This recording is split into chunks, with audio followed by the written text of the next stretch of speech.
बरवाड़ा नगर पालिका के चेयरमैन आदरणीय, नगर पालिका ही निकल जाए मुझसे, नगर परिषद हो गया, नगर परिषद के चेयरमैन आदरणीय रमेश बैटरीवाला जी, हरियाणा सरकार में पूर्व में रहे चेयरमैन सतबीर वर्मा जी, हमारे मंडल के अध्यक्ष मनोज संदूजा जी, रामकेश बंसल जी, सुरेश गोयल जी, बेन आशा जी, हमारे वाइस चेयरमैन नगर परिषद के ताराचंद जी, रोशन जी, गंगस, हमारे वाइस चेयरमैन मार्केटिंग बोर्ड के किशन जी, और हमारे सीए साहब अच्छी तरीके से बता सकते हैं, इनके पास ही बैठ के उस दिन हमने बजट सुना था। और यहाँ उपस्थित तमाम सम्मानित साथियों, मातृशक्ति, अभी जैसे मेरे से पहले पूरी चर्चा आपके बीच में हुई होगी और जैसे अभी प्रवीण जी ने बताने का काम किया कि अभी जो 1 फरवरी को केंद्रीय बजट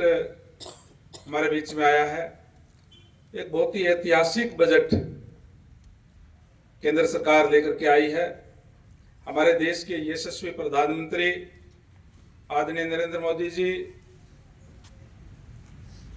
के नेतृत्व में हमारे फाइनेंस मिनिस्टर आदरणीय निर्मला सीतारमण जी ने जो बजट पेश किया, वो हर वर्ग को राहत देने वाला, अंत्योदय को आगे लाने वाला और इस देश को विकसित राष्ट्र की तरफ ले जाने वाला बजट जो पेश करने का काम किया है। हर वर्ग का इसके अंदर ध्यान रखा गया है और इस बजट से निश्चित रूप से जो विकास है उसको और ज्यादा गति मिलेगी। विशेष तौर से जो 3 जो कर्तव्य इसके अंदर है, पवित्र कर्तव्य, वो तय किए गए हैं। पहला है उत्पादकता और ग्लोबल कॉम्पिटिटिवनेस बढ़ाकर आर्थिक विकास और तेज और टिकाऊ बनाना। यानी हमारे यहाँ जो चीजें पैदा होती है, यहाँ जो हम प्रोडक्ट करते हैं, उसको पूरे विश्व के अंदर कंपटीशन में ला करके पूरे विश्व के अंदर हम उसका निर्यात करने के लिए करके और हम इस देश की आर्थिक और देश का विकास जो है मजबूत और टिकाऊ बनाना जो है, इसके अंदर विशेष रूप से इसमें ध्यान रखा गया है। दूसरा, जनता की अपेक्षाओं को पूरा करना, उन्हें समृद्धि के साथ मजबूत बनाना। जो उम्मीद देश की जनता एक सरकार से करती है कि सरकार हमारे लिए क्या क्या करे, उसको इसमें विशेष तौर से ध्यान रखा गया है। और तीसरा जो हमारा नारा है, सबका साथ सबका विकास, ये विजन लेकर के सरकार आई है ताकि हर समुदाय को, हर वर्ग को इसका लाभ मिल सके। और जिस तरीके से खासकर जो युवा है,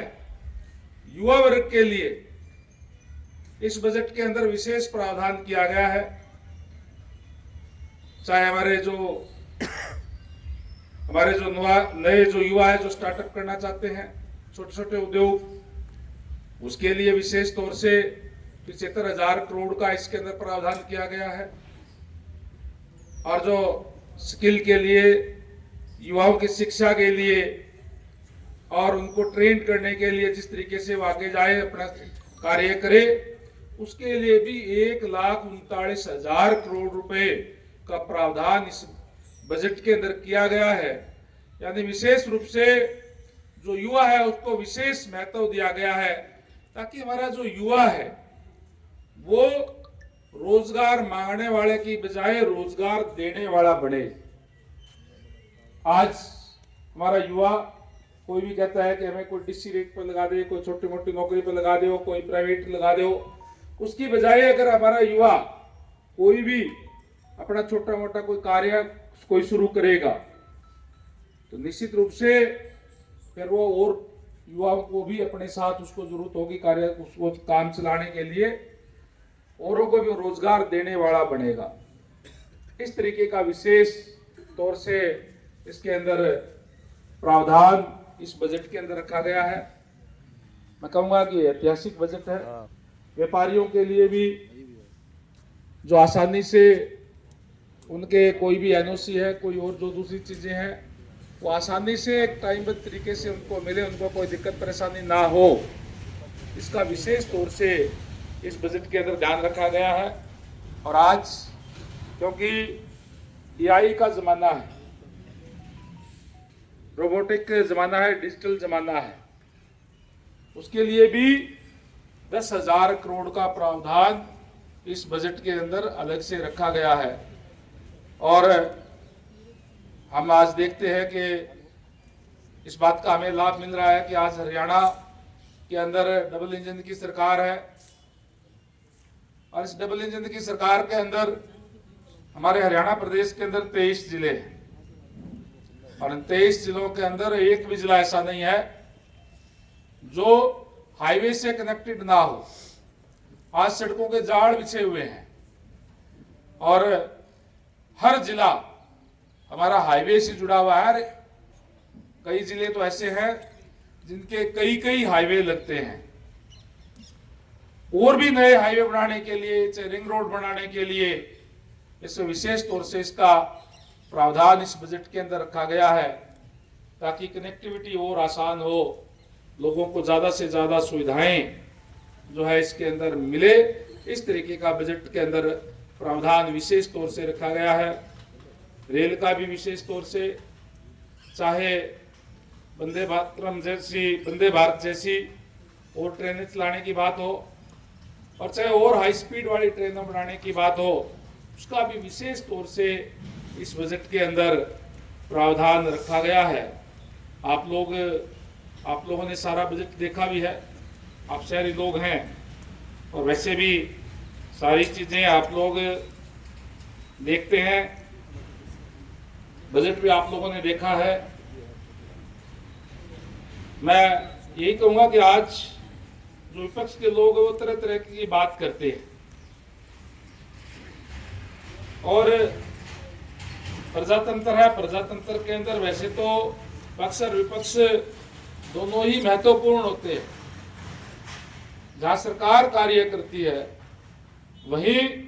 विपक्ष का काम होता है कि जिस तरफ सरकार का ध्यान ना जाए,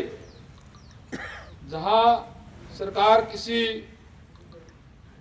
विषय पर कार्य ना करे, तो उसका उठा करके सरकार के सामने लाने का काम करें, चेक रखने का काम करें, ये विपक्ष का काम होता है। लेकिन दुर्भाग्य ये है आज देश का, इस प्रदेश का, कि विपक्ष केवल अपने आप में उलझा हुआ है। जो सरकार को अच्छे कार्य करती है उसका भी वो केवल और केवल विरोध करने का काम करता है, अच्छे कार्यों का भी। और यही कारण है कि जिस कांग्रेस पार्टी ने इस देश में, इस प्रदेश के अंदर लंबे समय तक राज किया, उसको आज इस प्रदेश में भी और देश में भी लगातार वो सत्ता से बाहर है, और केवल बरगलाने की बात वो लोग करते हैं। हरियाणा प्रदेश के अंदर पुरातत्व विभाग को बढ़ावा देते हुए अभी जिस तरीके से आपने उसमें सुना भी होगा, विशेष तौर से हमारे जिले के अंदर ही, अब तो हांसी जिला अलग से बन गया, खैर वैसे तो हमारे जिले में था 2 महीने पहले तक तो राखी गढ़ी, उसके लिए अभी रामकेश जी बता रहे थे, माजरा जी बता रहे थे कि हमने विशेष तौर से देखा कि इसमें 500 करोड़ का प्रावधान उसके लिए किया गया है, और जो इनकम टैक्स है उसके अंदर और कोई अलग से कुछ भी बोझ नहीं डाला गया है जनता के ऊपर। और जो नियम है टैक्स के, चाहे व्यापारी भाई है, हमें उनको टैक्स भरना पड़ता है, सेल टैक्स है, जीएसटी है, उसका सरलीकरण किया गया है ताकि वो अपने वहीं बैठ करके अपने प्रतिष्ठान पर ही बैठ करके ऑनलाइन उसकी काम कर सकते हैं, कहीं उनको चक्कर काटना ना पड़े, मानव हस्तक्षेप कम से कम हो, इस बात का भी प्रावधान इसके अंदर किया गया है, ताकि हमारे व्यापारी भाइयों को कोई कह दे जी हम तो दफ्तर में गए थे और कोई इंस्पेक्टर परेशान करता है, कोई बाबू परेशान करता है, उन बातों से मुक्ति दिलाने की तरफ इसमें प्रावधान जो है वो किया गया है। और मैं कहूँगा कि ये जो बजट है विशेष तौर से युवाओं के लिए, व्यापारियों के लिए, विकास के लिए विशेष तौर से इसके अंदर प्रावधान किया गया है, ताकि हमारे ज़्यादा से ज़्यादा विकास हो। और जो माननीय हमारे देश के यशस्वी प्रधानमंत्री आदरणीय नरेंद्र मोदी जी का जो सपना है कि 2047 जब आएगा तो ये देश विकसित राष्ट्र होना चाहिए, ये बजट इस देश को विकसित राष्ट्र की तरफ ले जाने वाला बजट जो है वो पेश करने का काम किया है। और जैसे मैंने कहा, चाहे टूरिज्म की बात हो, उसको भी बढ़ावा देने के लिए इसके अंदर अलग से प्रावधान इस बजट के अंदर किया गया है। 10,000 करोड़ रुपए का फंड एसएमएसएमई के लिए भी रखा गया है अलग से, यानी कि हर वर्ग के अंदर, ताकि हमारे जो युवा उसके अंदर रोजगार के अपने वो कर कोई दिक्कत परेशानी उनको जो ना आए। इस तरीके से मैं कहूँगा कि एक ऐतिहासिक बजट हमारा ये लाने का काम किया है। और जिस तरीके से अभी जो केंद्रीय बजट आया है, इससे हरियाणा को बहुत ज़्यादा लाभ मिलेगा। हमारे अंदर चाहे वो केंद्रीय हमारे जो प्रतिष्ठान है युवाओं की शिक्षा के लिए, रोहतक के अंदर है, गुड़गांव के अंदर है, फरीदाबाद के अंदर है, पंचकुला के अंदर है, उसके अंदर बहुत लाभ मिलेगा। हमारे युवाओं को शिक्षा के लिए बहुत ज़्यादा इसका लाभ मिलेगा। सड़कें और रेल लाइन बनाने के लिए हमें बहुत ज़्यादा लाभ इसका मिलेगा। और वहीं जिस तरीके से हरियाणा सरकार की तरफ से भी, और विशेष तौर से मैं एक बात और कहूँगा कि जो हेल्थ सेंटर है इसमें विशेष तौर का इस बार जो इसमें ध्यान रखा गया है, क्योंकि हेल्थ के अंदर जहां मेडिकल की सीटें बढ़ाई गई है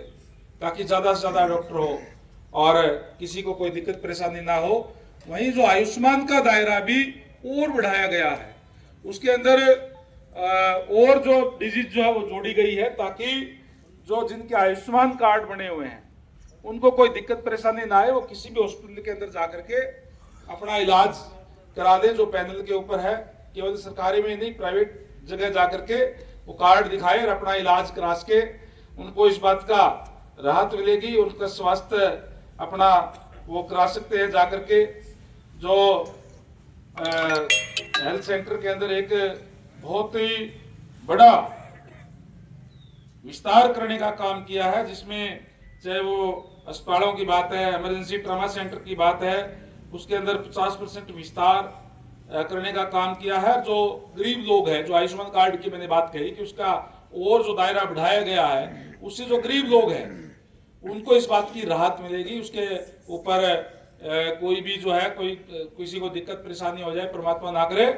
तो उसके ऊपर बोझ नहीं पड़ेगा, उसके घर पे बोझ नहीं पड़ेगा। इस तरीके का प्रावधान इस बजट के अंदर किया गया है। और विशेष तौर से जो खेती करने वाले हमारे किसान हैं, उनके लिए भी विशेष तौर से इसके अंदर प्रावधान किया गया है, ताकि हमारा जो किसान केवल परंपरागत खेती ना करके ऑर्गेनिक की तरफ भी जाए और जो नई वैरायटी वो लाने का काम करें। नहीं तो हम या तो अपना गेहूं काट के जीरी बो लेते हैं, जीरी काट करके और फिर गेहूं बो लेते हैं। कपास तो हमारी जो है अभी काफ़ी दिक्कत परेशानी हमें उसके अंदर आ रही है, क्योंकि परंपरागत खेती हमारी ये जो हो गई है, इसमें इसके अब जब तक हम बदल कर नहीं बोएंगे तब तक उसका ना हो। तो इसके अंदर विशेष प्रावधान बजट के अंदर जो है किसानों के लिए भी जो है रखा गया है, ताकि जो किसान हमारे जो ऑर्गेनिक अगर खेती करते हैं तो उसके खरीद के सेंटर भी बढ़ाए जा सके, उनको उसका ज्यादा लाभ मिल सके, उसका रेट जो उसका ज्यादा मिल सके, उसके एडवर्टाइजमेंट भी हो सके। हरियाणा सरकार भी इसके अंदर अपनी तरफ से भी अलग मंडी बनाने का काम भी जो है वो कर रही है, ताकि ऑर्गेनिक की जो किसान जो हमारा बोएगा उसको उसका रेट ज्यादा मिल सके। और जब उसके अंदर हम जो चेक करने की मशीनें भी लगाई जाएगी कि ऑर्गेनिक है कि उसका टेस्ट हो जाएगा, सैंपलिंग हो जाएगी, और जब ऑर्गेनिक चीजें हमें मिलेगी तो उसका स्वाभाविक है कि किसानों को उसका रेट जो ज्यादा मिलेगा। मेरा कहने का मतलब ये कि हर वर्ग को इसके अंदर छोड़ने का काम किया है। अभी हरियाणा का बजट भी आपके बीच में आएगा और माननीय मुख्यमंत्री नायब सैनी जी, जिनके पास वित्त मंत्रालय भी उन्हीं के पास है, वो स्वयं जाकर के चाहे उद्योगपतियों के अंदर भी, वहाँ गुड़गांव के अंदर गए, उद्योगपतियों की मीटिंग बुलाई, दुकानदारों की मीटिंग बुलाई, उसके अंदर गए, और हिसार में आए थे। हिसार के अंदर हमारा जो एग्रीकल्चर यूनिवर्सिटी है उसके अंदर किसानों से बुला करके उनसे सुझाव मांगे गए। जीजीयू के अंदर हमारे जो चुने हुए प्रतिनिधि है, चाहे वो लोकल बॉडी के हैं और चाहे हमारे जो सरपंच जिला पार्षद वो हैं, हमारे यहाँ से भी एमसी गई थी ज्योति सैनी को, तो मैंने देखा था, शायद प्रधान जी गए थे कि नहीं गए थे मुझे नहीं पता, ज्योति बंसल, हाँ, वो भी यहाँ से गई थी अपनी बात रखने के लिए, अपने सुझाव देने के लिए। यानी जो चुने हुए प्रतिनिधि है उनसे भी सुझाव मांगे गए। और गुड़गांव के अंदर रेड बिशप के अंदर वहां पे जो पक्ष विपक्ष के सभी विधायक मंत्रियों को बुला करके उनसे सुझाव मांगे गए। यानी कि हरियाणा सरकार जो बजट लेकर के अभी माननीय नायब सैनी जी आएंगे, ऐसा बजट लेकर के आएंगे ताकि हरियाणा के लोगों को लगे कि हमारा बजट है, हरियाणा सरकार का नाम करके, क्योंकि जो बजट है वो लोगों के लिए होता है। इसलिए आज की जो भारतीय जनता पार्टी की सरकार है, वो जो लोगों से हमने वायदे किए थे चुनाव के अंदर संकल्प पत्र के माध्यम से, लगातार हमारी सरकार पहले दिन से ही, चाहे सेंटर की सरकार है चाहे स्टेट की सरकार है, उस पर लगातार कार्य कर रही है। और हम उन वायदों पे कार्य करते हुए उन वायदों को पूरा करने का काम कर रहे हैं। ये बजट जो अभी हरियाणा का आएगा उसमें भी आपको लगेगा कि हाँ, और उसके बाकायदा से माननीय सीएम साहब उसके अंदर उसको कोट करते हैं कि ये सुझाव जो है किसानों से आया था, ये सुझाव जो उद्योगपतियों से आया था, ये सुझाव जो फला जगह हम गए थे और वहाँ जो हमारे दुकानदार भाई है उन्होंने देने का काम किया था। इस तरीके से कोट करने का काम भी करते हैं कि उन्होंने ये सुझाव दिया था, ये जनप्रतिनिधि ने सुझाव दिया था, क्योंकि वो लोग हर रोज उस चीज को फेस करते हैं, वो ज्यादा बेहतर तरीके से बता सकते हैं। प्रैक्टिकल तो वो जो है रूबरू होते हैं उन समस्याओं से, उन दिक्कत परेशानियों से, ताकि वो बजट के अंदर ला करके उन समस्याओं को दूर किया जा सके। इसलिए ये जो मौजूदा जो सरकार है वो जनता की सरकार है, जनता के लिए है और जनता के सुझावों से आगे चलने का काम कर रही है। और इसीलिए लगता है कि सारी यहाँ हमारी अपनी सरकार है और जो दिक्कत परेशानी आती है उनको दूर करने का काम हमारी सरकार करती है। और उसके अंदर बजट का प्रावधान उसके अंदर करने का काम जो है वो करती है। कोई भी चीज करनी हो तो उसके अंदर बजट के अंदर रख करके, ताकि उस समस्याओं को दूर किया जा सके, उसके ऊपर कार्य किया जा सके। तो आज इस तरीके की सरकार आपके बीच में जो है, जो आपके द्वारा बनाई गई है, आपके लिए है और आपके इच्छाओं के अनुसार कार्य कर रही है और इस हमारे प्रदेश को, देश को आगे बढ़ाने का काम कर रही है। जो विजन माननीय प्रधानमंत्री जी ने रखा है कि जो देश हमारा 2047 में विकसित राष्ट्र होना चाहिए, आज नायब सैनी जी के नेतृत्व के अंदर हमारा हरियाणा निरंतर प्रगति के पथ पर है। और जहां जो विकसित राष्ट्र भारत हमारा जो बनेगा उसके अंदर अलग से विकसित हरियाणा दिखाई देगा। आदरणीय नायब सैनी जी के नेतृत्व में लगातार उसकी तरफ जो है हमारा विकास की तरफ हमारा हरियाणा बढ़ रहा है। तो जैसे मैंने पहले कहा कि जो हमारी जो सरकार है, पंडित दीनदयाल उपाध्याय का जो मूल मंत्र है अंत्योदय पे कार्य करती है। इसलिए बजट जो है अंत्योदय को आगे लाने वाला होगा, मिडिल क्लास है उसको राहत देने वाला है, चाहे केंद्र का बजट है चाहे भी जो हरियाणा का बजट आएगा। और इस हरियाणा को, भारत को विकास के पथ पर ले जाने वाला बजट जो है, ये केंद्र का बजट जो हमारा जो आया है, मैं इसके लिए मेरी तरफ से, आप सब की तरफ से माननीय प्रधानमंत्री जी का, माननीय हमारे जो केंद्रीय फाइनेंस मिनिस्टर है निर्मला सीतारमण जी का दिल से आभार व्यक्त करता हूँ और उनको बहुत बहुत बधाई देता हूँ कि बहुत ही शानदार बजट उन्होंने पेश करने का काम किया है। मैं आज क्योंकि चंडीगढ़ से आया था और इसलिए रास्ते में एक हमारा अम्बाड़ा के अंदर वार मेमोरियल बहुत बढ़िया टॉप क्लास का बना है। मैंने सोचा था उसके अंदर हमारा 1 घंटा के अंदर हम वहाँ लगा देंगे, लेकिन जब मैं गया वहाँ देखा तो आज जैसे मैंने कहा कि निरंतर हमारा देश प्रदेश जो आगे बढ़ रहा है, अम्बाड़ा के अंदर एक वार मेमोरियल अभी बना है, क्योंकि 1857 की जो क्रांति थी वो अम्बाड़ा से उसकी शुरुआत हुई थी। चिंगारी जो है वो अम्बाड़ा से लगी थी और हमारे बहुत से जो अपने शहीद जो है जिन्होंने अपने आप को न्यौछावर करने का काम किया इस देश के ऊपर, इस आज़ादी लाने के लिए, उनकी याद के अंदर एक वार मेमोरियल बना है जिसमें बहुत ही शानदार तरीके से, मैं तो ये कहूँगा कि आप भी कभी, अभी वो कंप्लीट होने वाला है, मैंने 1-1.5 महीने के अंदर कंप्लीट हो जाएगा, लगातार 6 साल से बन रहा है। मैं भी अच्छी तरीके से आज ही देख के आया हूँ, बहुत ही ज्ञानवर्धक